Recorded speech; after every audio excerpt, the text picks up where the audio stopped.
दिवस आपला आहे, उद्याचा पाहू याची गॅरंटी नाही. कोणी दिवस येईल कैसा नाही द्यायचा भरोसा. एवढ्या उतर खाले, उतर खाले, हा उतर खाले, उतरा तुम्ही दोघे उतरा, जा घरी. विढाला अभंगाला सुरुवात झाली. 2-3 मुद्दे महत्वाचे आहेत. मग आता मध्ये काय होतं, मग ज्याला खास कीर्तन ऐकायचंय ना त्याला ऐकायला मिळत नाही, खास विक्षेप नाही करायचा. अभंग तुकाराम महाराजांचा आहे, संतपर आहे, चिंता करायची नाही. ही जी माती आहे ही आत्ता साधू संतांच्या पायानं पवित्र झालेली माती आहे. कारण पवित्र ते कुळ, पावन तो देश. आणि आता कीर्तनाला सुरुवात झाली. आज कीर्तनाला घेतलेला अभंग तुकोबारायांचा आहे. आणि आजच्या अभंगामध्ये तुकोबाराया संत संगत करायला सांगतात. अभंगाला सुरुवात करताना 2 प्रश्नांचा विचार आपण आजच्या कीर्तनात करणार, म्हणजे अभंग संपला. पहिला प्रश्न असा आहे, आम्हाला संत संगतीची गरज काय? एक, आम्हाला संत संगतीची गरज काय? एक, what is that need behind it? त्याच्या पाठीमागे कारण काय? आम्हाला संत संगतीची गरज काय? एक.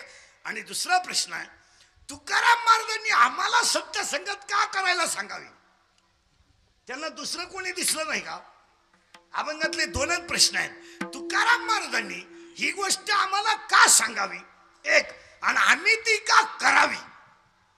दोन प्रश्नांची उत्तरं म्हणजे आजचं कीर्तन. अभंगाला सुरुवात. पहिला प्रश्न आहे, तुकाराम महाराजांनी आम्हाला संत संगत करायला का सांगावी? उत्तर पटापटा बोलत जायचं. यावं लागतं, येतात आणावं लागतं. यावं लागतं, येतात आणावं लागतं. यावं लागतं ते आपण, येतात ते संत, आणावं लागतो तो देव. काही शंका? बोलत जायचं नाही. मग आल्यावर जावंच लागतं ते आपण. मग एकानं विचारलं जावं लागतं, मग यावं का लागतं? जावं लागतं म्हणून. मग जावं का लागतं? यावं लागतं म्हणून. पुरावा. दुसरा अध्याय, उपजे ते नासे, नासले पुनरपी दिसे, हे घटिका यंत्र जैसे परिभ्रमेगा. किंवा 15वा अध्याय त्याला, अगा उपजले आणि निमणे, जन्माला येणे आणि मरणे. किंवा पुनरपी जननम, पुनरपी मरणम. फायनल झालं, जन्माला यावंच लागतं आणि आल्यावर झालं फायनल. मग एकाने सांगितलं जावं जर लागतं तर यावं का लागतं? जावं लागतं म्हणून. मग एकाने सांगितलं जावं का लागतं? यावं लागतं म्हणून. मग एकाने असा प्रश्न केला, मी येणारच नाही, यावंच. बोल जा, यावंच लागेल. मग एक म्हणला मी आल्यावर जाणारच नाही, जावंच लागेल. लंकेचा मालक मेला आणि तू टपरी कुठून येतो? ज्याची लंका सोन्याची तो मेला आणि तू टपरी कुठून येतो? जावंच लागेल. मग एकानं शंका घेतली, बारीक आहे का? यावंही लागतंय आणि आल्यावर जावंही लागतं. मग एकाने असा प्रश्न विचारला, यायचं कशाला? त्याचं उत्तर आहे का, मागच्या जन्मीचे जे भोग आहेत ते भोगण्यासाठी यावंच लागतं. कशावरून? 17व्या अध्यायातला पुरावा.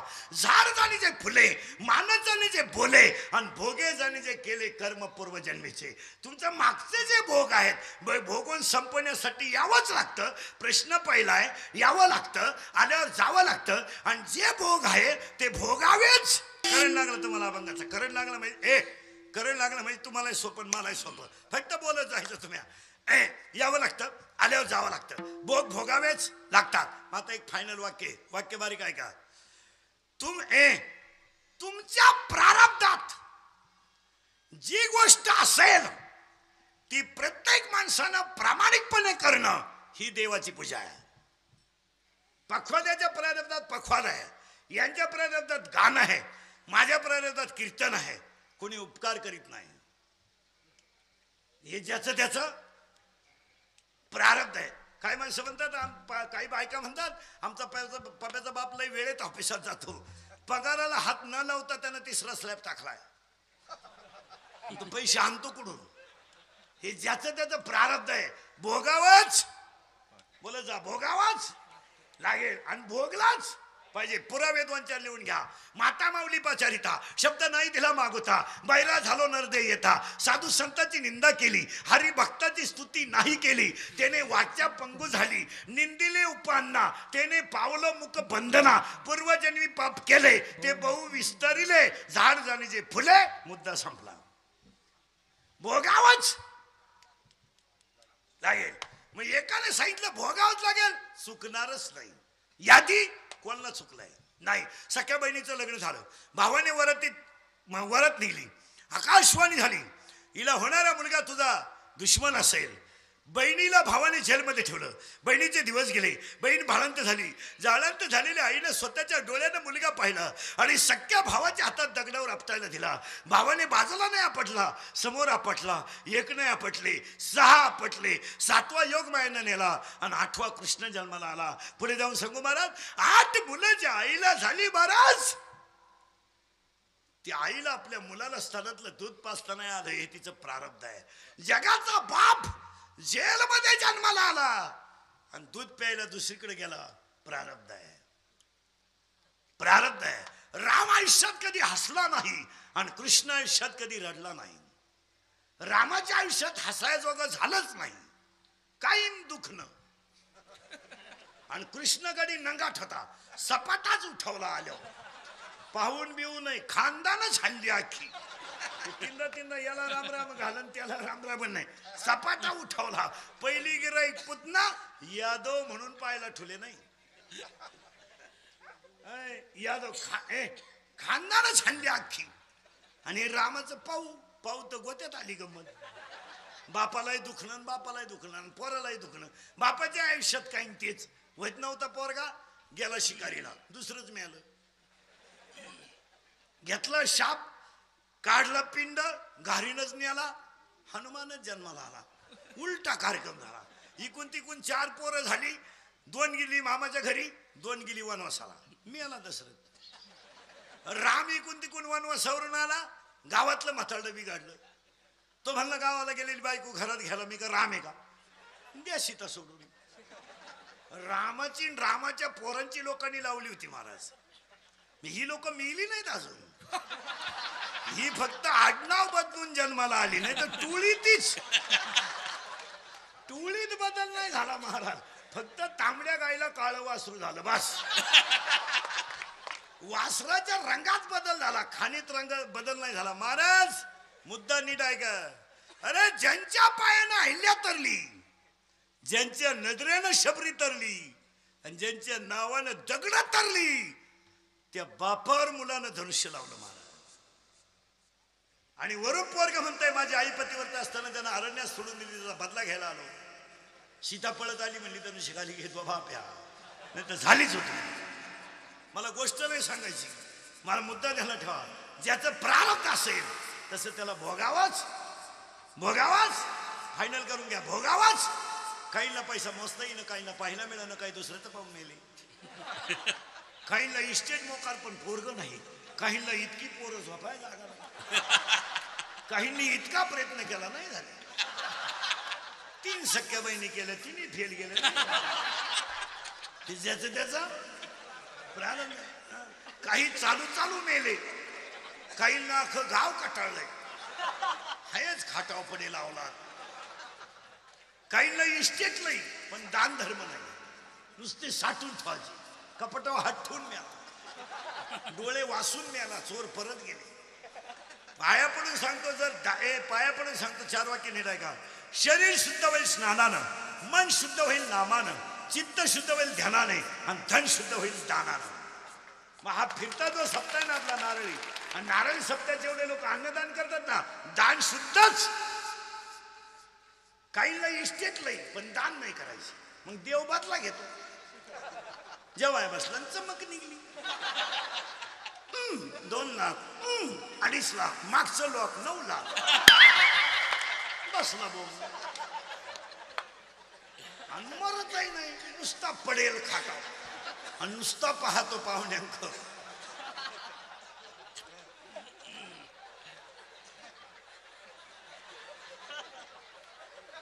पाहुणे म्हणले चहा,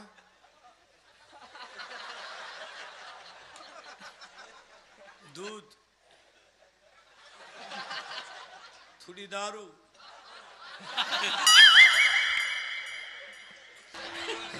तरी तिसरं सकाळपासून तिसरं करतोय सकाळपासून, उपास असून. विठाला मी एक कीर्तन नाही करीत कधीच नाही. 2-3 जवळ सापडलं तर 4थं. आता जर सापडला असताना 20-30 किलोमीटर मध्ये धरलंच. चौथं, विनोदाचा भाग सोडा, आपल्याला थोडं मागं जायचं आहे. अभंगाच्या मध्ये करंट लावून दिलाय. परत मला तेच वाक्य सांगायचं आहे, तुमच्या प्रारब्धात जे असेल ते तुम्हाला भोगावंच लागेल. पण आता मला एक वाक्य बदलवायचं आहे, ते तुम्हाला पटेलच असं नाही. ऐका आता,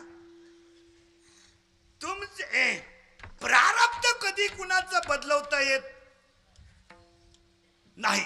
पण पुढचं वाक्य ऐका, कर्म जर सात्विक असेल आणि ते जर नीतीनं असेल तर प्रारब्धाचा पावर सुद्धा कमी होऊ शकतो.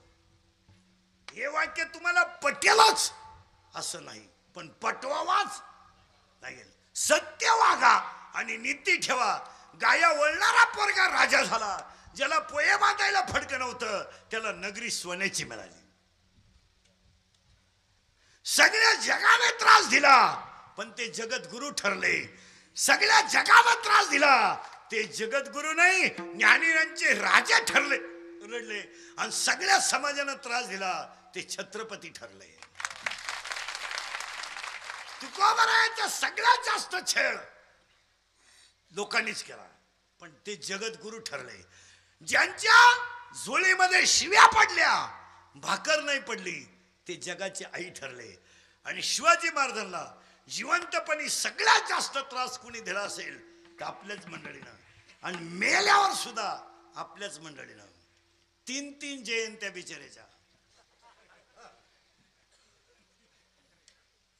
आणि वरून शिवजयंतीला गाणं पिऊन पिऊन सगळ्या पोरात मी लय जोरात तरार झालो या, बांधावरून कल्टी मारून आलो या. शिवजयंतीला दारू पिणारे अवलादी ध्यानात ठेवा. हे भोंगळे करून हल्ले पाहिजे, भोंगळे करून. नालायक नाही.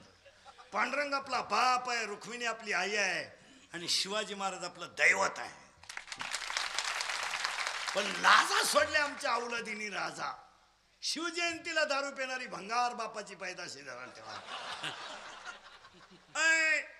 वयाच्या 15व्या वर्षी तलवार हातात घेणार, वयाच्या 15व्या वर्षी तलवार हातात घेणार, वयाच्या 27व्या वर्षी अफजलखानाला मारणार आहे, वयाच्या 51 वर्ष जगणार आहे आणि 36 वर्ष महाराष्ट्राच्या मातीची सेवा करणारे पहिले राजे छत्रपती. तलवार हातात घेतली होती 15व्या वर्षी तलवार. बेवडे हो, भंगार. हा तुझ्या बापाच्या दारू पेला कोण नको म्हणत. एक ओवी सांगतो पुढे जातो. अगा स्वधर्म जरी लोपला सर्व सुखाचा थारा मोडीला आणि दीपा सवे हरपला प्रकाश आहे.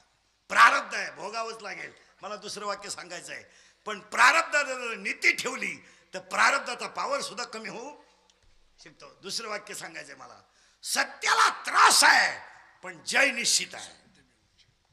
मग जे नारळी सप्ते चालू आहेत ना आपले महाराज, हे जे गडांवरचे जेवढे महाराज झाले ना, यांनी अगोदर त्रास सहन केला तेव्हा संत झाले. 8:30ला उठून आणि इस्त्री मारून आणि गण न लावता नाश्ता करणारा वारकरी साधू आहे का? हो, अति सुंदर वाजवतो पण गण नाही लावी.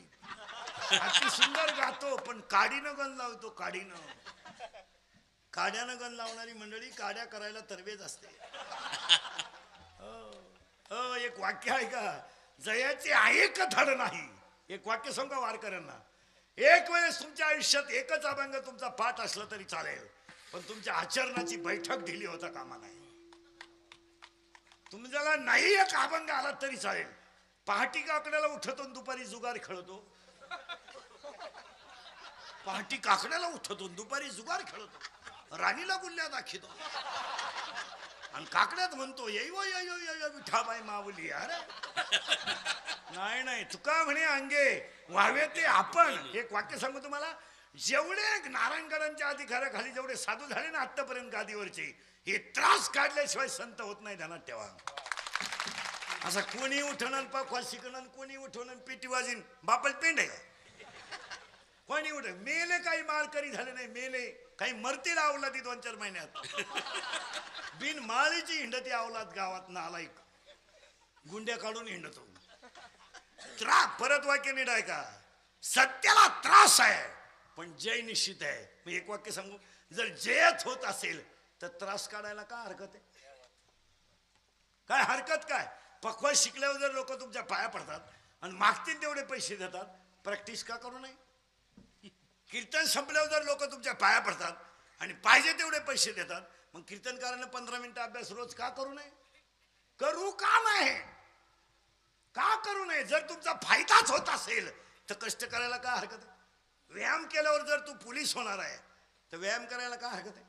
तू 8:30ला उठवतो आणि पोलीस भरतीला जायचं म्हणतो. नालाय का, पोलीस भरती पहाटी राहती, तिथं काला ग्राउंड झाडाय जातो का? 47% मार्क 10वीला पडले टोनग्या, आणि तू सायन्सला ऍडमिशन घ्यायला निघलाय. तुझे कपडे काढून आणलं पाहिजे तुला. इथं 77 वाले बोंबला धिंडात आणि तुझी 47ची अगरबत्ती कुठं लागतो? आर्टला ऍडमिशन घे, गणपती बुडवाया काम येशील. काय करतो तुला? बसलेली मंडळी नीट आहे का, सध्या क्वांटिटी नकोय, क्वालिटी पाहिजे. सध्या क्वांटिटी नकोय, 75-80% मार्क पाहिजे. 60ला आणि 65ला खातं कोण? कोण खातं? आणि त्याचा बाप म्हणला प्रयत्न करू. का करतो प्रयत्न? पहिलाच प्रयत्न फेल गेला. आणि त्याची आई म्हणली असू दे 47, त्यांना ते नव्हते, मग याच येडे पैदा करायचे आणि गावाला तकलीफ करून द्यायची. घेण्याने येताना आईला त्रास, शाळेत गुरुजीला त्रास, लगीन केलं सासरवाडीला त्रास, मेला कावल्याला त्रास. परत वाक्य नीट आहे का, जरी त्रास होत असेल, मला एक सांगा, तुम्ही MPSC देऊन जर तहसीलदार होत असाल, UPSC देऊन जर प्रांत होत असाल आणि जिल्हा तुमच्या ताब्यात येत असेल, अभ्यास करायला काय हरकत आहे? एक वाक्य सांगू का, जगामध्ये किती डॉक्टर होत्या आणि किती शाळा निघू द्या, विद्वानाची किंमत कधी कमी होणार नाही, कधीच कमी होणार नाही. असं बरळायचं नाही, बोललंय डॉक्टर झाले हो दे, 50% येडेच डॉक्टर आहेत. मग पैसे भरून डॉक्टर झाला का लागून येईल? लोक म्हणले त्याच्या गोळ्याने औषध गुणच आहे, नाव तो डॉक्टरच येणार आहे, तू गोळ्या घेतो कशाला? त्याच्या शेवटच्या गोळ्या घेतल्या तरी तू नीट होणार नाही, तू गपचित मर ना. सध्या क्वांटिटी नको, क्वालिटी पाहिजे. एक वाक्य ध्यानात ठेवा, valuation of man depends upon his knowledge and characters. विद्वानाला किंमत आहेच, तुम्ही विद्वान व्हा. करे ना अभ्यास, MPSC द्या ना, UPSC द्या ना. रोग झाला का काम करायला? नशिबात नाही म्हणतो. तो नशीब आलं कुठून? तू बोंबला तर झेंडतो तर कसं काय? ते 8:30ला इंटरव्ह्यू आणि तू 8ला झेरॉक्स काढायला निघलाय मार्कशीटचे. मार्कशीट घातलं, मशीन मध्ये लाईट गेली, मर मग. नाही नाही नाही नाही, हे वाक्य नाही आहे का? मला थोडं पुढे सरकवायचं तुम्हाला. जर सत्याला त्रास असेल तर जय होणारच, आणि संतांनी त्रास काढलाच म्हणून ते संत झाले. संत असे 8:30ला उठून मग कांदा पोहे खाऊन मग आंघोळ करून संत होत्या का? एक वाक्य सांग का, संताच्या बाबतीत 6 वाक्य सांगतो ऐका. सगळ्या जंगलात प्राणी आहेत पण सगळ्या जंगलात सिंह नाही. सगळे हरणाचे कळप आहेत पण सगळ्या हरणांच्या नाभीमध्ये कस्तुरी नाही. हत्तींचे कळप आहेत पण सगळ्या हत्तींच्या मस्तकात मोती नाही. गायांचे कळप आहेत पण सगळ्या गाया कपिला नाही, आणि सगळ्या कपिला गाय आहेत पण सगळ्या गाया कामधेनू नाही. जंगलात अनेक झाडं आहेत पण सगळे कल्पतरू नाही. जगात अनेक माणसं आहेत पण सगळे संत नाहीत.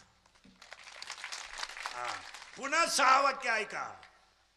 आकाशाला संबंध, खारा समुद्र गोड करीन, आकाशाला पायऱ्या करीन रावण, प्रतिज्ञा फेल. सगळ्या जगाचा संसार सुखाचा करीन, प्रतिज्ञा सपाल. संतांची प्रतिज्ञा श्रेष्ठ.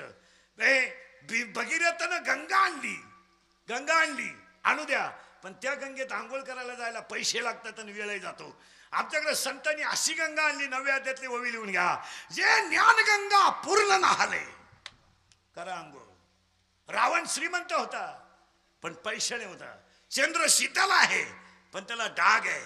सूर्य तेजस्वी आहे पण तो सूर्य तेजस्वी आहे पण त्याला अस्त आहे. संतांना अस्तही नाही. एक वाक्य सांगू, ज्यांचं अस्तित्व कधी संपत नाही त्यांना संत म्हणतात. फायनल व्याख्या लिहून घ्यायची, पुढे डोकं नाही. उद्या तुम्ही कोणालाही संत म्हणाल भांबावले बेन. लोक इस्त्री पाहतात, कर्ज पाहत नाहीत. लोक गाडी पाहतात, तिचे हप्ते पाहत नाहीत. लोक बंगल्याचा कलर पाहतात, गवंड्याची उधारी पाहत नाहीत. लोक बायकोचं रूप पाहतात, तिचे गुण पाहत नाहीत. ज्यांनी ज्यांनी रूप पाहून बायका केल्या त्यांच्या बायका निघून गेल्या. हो, आणि मग ते काकड्याला आमच्या बोकांडी आले, वाळवंटापासून महाद्वारापर्यंत काय करतात. हे वाक्य लिहून घ्या, हे इंद्रिकरचे वाक्य आहेत महाराज. वाक्य लिहून घ्या. बाहेरून निर्मळ व्हाल तर देवाकडे जाल, आतून निर्मळ व्हाल तर देव तुमच्याकडे येईल. आतून निर्मळ व्हा. मग एवढे साधू झाले ना महाराज, सगळे सगळे नारायणगडांच्या परिसरातले सगळे, एकदा आणि एकदाच, पुन्हा नाही. पुन्हा शिवाजी महाराजांसारखा महात्मा एकदाच. बाकीचे जेवढे महात्मे झाले ते एकदाच, पुणे नाही. स्वर्गीय बाळासाहेब ठाकरे एकदाच तसे कपडे घालाल पण पुन्हा नाही. हो, चित्रपट सृष्टीत दादा कोंडके एकदाच, पुन्हा डोकं लावायचं नाही. त्याचे गाणे कोणी पाठ करा पण तसा गडी पुन्हा होणे नाही. एकदा आणि एकदाच. किती क्रिकेटवीर झाले. गावस्कर एकदाच, डोकं नाही लावायचं परत त्याला. गपचीप राह, उत्तर ऐकायचं आणि पुढे चालायचं. या साधूच्या पवित्र भूमीत कीर्तन आहे म्हणून त्या मापातला माल सोडणार मी तुम्हाला. माझं वाक्य परत ऐका. सत्याला त्रास आहे पण जय निश्चित आहे. मग त्रास काढा. संतांनी काय काढला? त्रास. आणि ज्यांनी त्रास काढला त्यांना संसार काढला. संसार म्हणजे काय? ज्ञान म्हणजे काय? हे एम ए बी में नाही, हे M A M Phil PhD M H MCom LLB DEd BEd junior KG senior KG higher KG lower KG MBA DEd आणि VEd आणि आर्ट अँड कॉमर्स आणि सायन्स आणि FYN टेकन बी टेकन डीर in diploma turner आणि fitter आणि welder आणि mechanical engineer आणि political engineer UPSC UPSC ICT डीर in diploma B taken U taken MPSC हृदय रोग तज्ञ गुडघा तज्ञ फुफ्फुस तज्ञ बालरोग तज्ञ दात रोग तज्ञ गुप्त रोग तज्ञ स्त्री रोग तज्ञ. ट्रक न पडले कोण खात?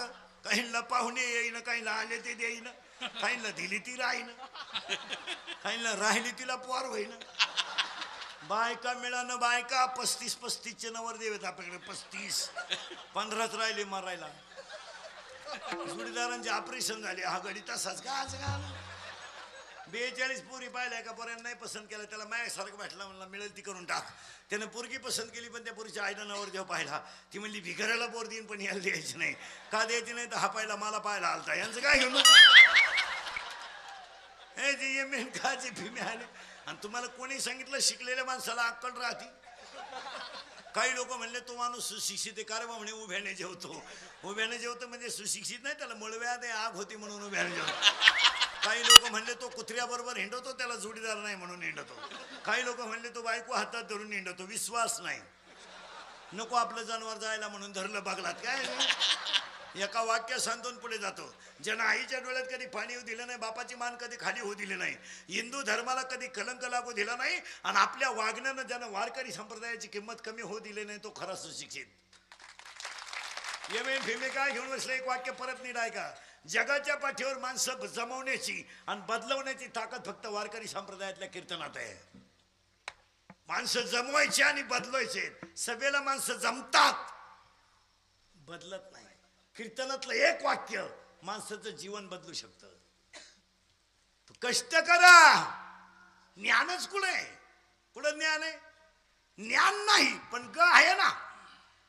पखोद्याला पखोद्याचं ग, गायण्याला गायण्याचं ग, मला माझ्या कीर्तनाचा ग, काहींना तब्येतीचा ग, काहींना इस्टेटीचा ग, काहींना आपली बायको देखणे याचाच ग. तो म्हणतो आपली पवेची आई. गावाला काय फायदा? काय लोक हे. म्हणून गोरी बायको कधी करू नये. फुकाट मिळाली तरी करू नये. फुकाट करून करायचं काय? उन्हात नेवा तर लाल पडती, आणि लाईट गेली तर फॅन खाली उडी हाणती. का बायको सावळी करा. कापूस याचा या चालत तीन, तुरीच्या शेंगा तोडा या चालत. बाहेर रंगाच्या नादी लागू नका, अंतररंगाच्या नादी लागा. मला एक पुढचं वाक्य सांगायचं तुम्हाला. जे ज्ञान आहे त्या ज्ञानात गय. आज 99% माणसं संपवली कोणी? ग. ज्ञान कमी पण फुगीर लई. पाहुणा चहा पेईपर्यंत म्हणतो आपण मानला. थोडं राहिलं नाही तर झालंय. आपल्या बापाला नाही जमलं, पण सासरवाडीचा आधार होता, होऊन गेलं. पाहुणा मनातल्या मनात म्हणतो याच्या बापाला जर जमलं नसतं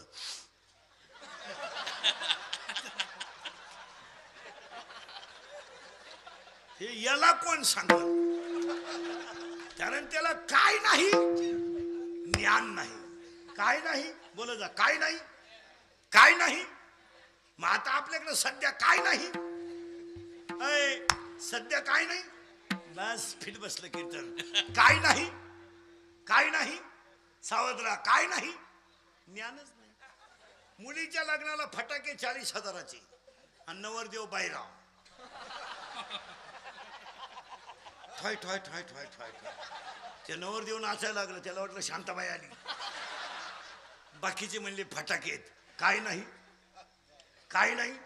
मग एक यादी सांगतो तेवढी लिहून ठेवा. माशीच्या धडकेने कधी पर्वत पडणार नाही. यादी ऐका. माशीच्या धडकेने कधी पर्वत पडणार नाही. वांज स्त्री कधी वरमाई होणार नाही. मारुतरायाची पोरगी कधी शुक्राचार्याच्या पोराला दिली जाणार नाही. काश्मीरच्या तुपामध्ये कधी जिलेबी निघणार नाही. काश्मीरचं पिल्लू आंधळा जन्माला आलं तर त्याची कधी वाढ होणार नाही. वटवांगळाच्या पिल्लाला सूर्याचं कधी दर्शन होणार नाही. शेळीच्या गळ्याचं लोंबलेलं सण कधी दूध देणार नाही. गाईच्या काशीतलं तुळशीड कधी दूध पिणार नाही. गाळातला बेडूक कधी फुलाचा सुगंध घेणार नाही. प्रेताला केलेला मेकअप कधी शोभा देणार नाही. मुंडकं नसलेल्या स्त्रीच्या गळ्याला सोनं शोभून दिसणार नाही. बांधावरचं एरण कधी मिडीला वापरता येणार नाही. दाणे नसणारी बाजरी कधी शेतकऱ्याच्या फायद्याची नाही. पाणी नसलेलं धरण कधी जनतेच्या फायद्याचं नाही. आणि ज्ञान नसणारी माणसं कधी समाजाच्या फायद्याची नाहीत. जेवढे ध्यानात राहतील तेवढे ध्यानात ठेवा, राहिलेच कुठं ध्यानात. आणि त्याला ज्ञानेश्वरीतले पुरावे लिहून घ्या. नव्या अध्यायातला पुरावा लिहून घ्या. माझी भक्ती विन जळो सियाचे जियाले, पण अगा पृथ्वीवरी पाषाण नसती काही. त्यालाच ओवी जोडून घ्या त्याच्या पुढची. लिंब लिंबोळी आला तो कावळ्याशी सुकाळ झाला. त्याला ओवी जोडून घ्या 12व्या अध्यायातली. का खडकी जैसे वर्षले, का आगी माझी पेरले. त्याला ओवी जोडून घ्या 13व्या अध्यायातली. का मृत नाहीसा शृंगारीला, का गाढव तीर्थी न्हाणीला. त्याला ओवी जोडून घ्या 15व्या अध्यायातली. वांजेच्या लेखा कैसी जन्मपत्रिका. आणि त्याला ओवी जोडून घ्या 18व्या अध्यायातली. पडून गेली या भिंती चित्राची होय माती. आणि याला सगळ्याला एकच ओवी लिहून घ्या 15व्या अध्यायातली 35 नंबरची ओवी. 15 अध्यायामधली 35 नंबरची ओवी लिहून घ्या. विरक्ती वाचून ज्ञानाशी तगणेच नाही. ज्ञान हे वैराग्याशिवाय टिकू शकत नाही. आणि आपल्याकडे काय नाही. तू लाख करे रखवाली, तू लाख करे रखवाली, उड़ जाएगा एक दिन पंखे रहेगा बंदा, उड़ जाएगा एक दिन पंखे रहेगा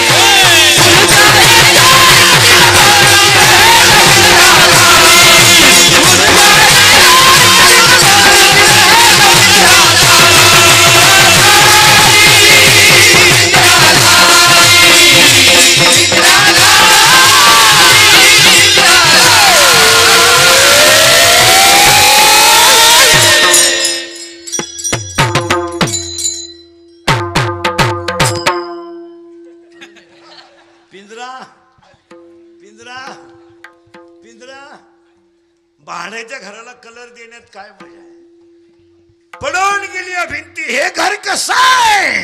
जिंदगी